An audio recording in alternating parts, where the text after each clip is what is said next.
Bencana dibagi menjadi 3, yaitu bencana alam, bencana non-alam, dan bencana sosial.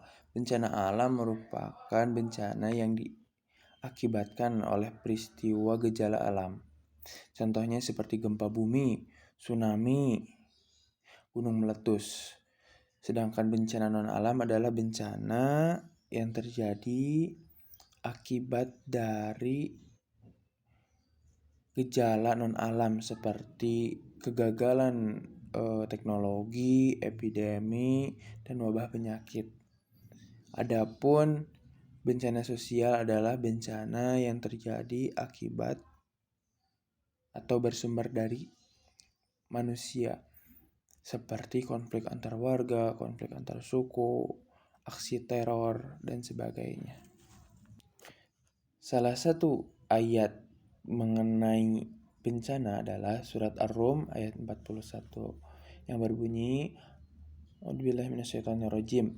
Dhaharal fasadu fil barri wal bahri bima kasabat aydin nas liyudhiqahum ba'dallazi amilu la'allahum yarji'un. Yang artinya telah nampak kerusakan di lautan dan di daratan dan di lautan disebabkan oleh tangan-tangan manusia, supaya Allah merasakan kepada mereka sebagian dari akibat perbuatan mereka, agar mereka kembali kepada jalan yang benar. Menurut Wahab al-Juhaili dalam tafsir Al-Wajiz memaparkan bahwa segala kerusakan yang terjadi di bumi ini itu diakibatkan oleh dosa dan kemaksiatan yang dilakukan oleh manusia itu sendiri. Maka ketika bencana itu terjadi, bencana ini merupakan hukuman atas perbuatan manusia itu sendiri, akibat dari perbuatan manusia itu sendiri.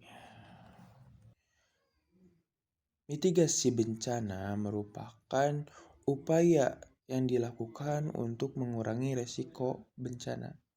Dan upaya ini adalah upaya yang sangat penting dalam mengantisipasi terjadinya bencana di masyarakat. Dengan mitigasi ini, masyarakat dapat meminimalisir kerugian dan dampak kerusakan ketika bencana itu terjadi.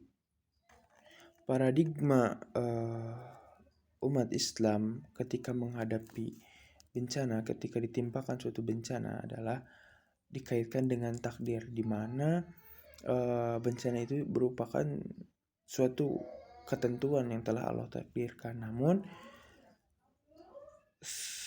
di lain pihak, umat Muslim pun meyakini bahwa manusia diberi kehendak untuk menentukan segala sesuatu, atau diberi kehendak untuk meminimalisir segala hal-hal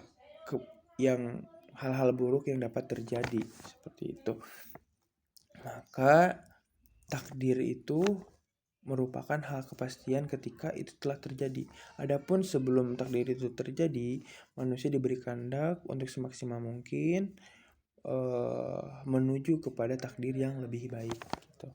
Adapun di sisi lain, bencana ini dalam Islam ini diibaratkan atau bisa disebut sebagai musibah. Ketika ditimpakan kepada umat Islam, itu musibah atau ujian, di mana musibah-musibah ini merupakan sebagai penggugur dosa bagi umat Islam. Beda lain halnya ketika musibah ini ditimpakan kepada kaum kafir, itu merupakan azab dari Allah Subhanahu wa Ta'ala. Manajemen bencana pada dasarnya berupaya untuk menghindarkan masyarakat dari bencana, baik dengan mengurangi kemungkinan munculnya hazard ataupun mengatasi kerentanan. Dari uraian tersebut dapat kita ketahui pentingnya manajemen bencana bagi kehidupan masyarakat.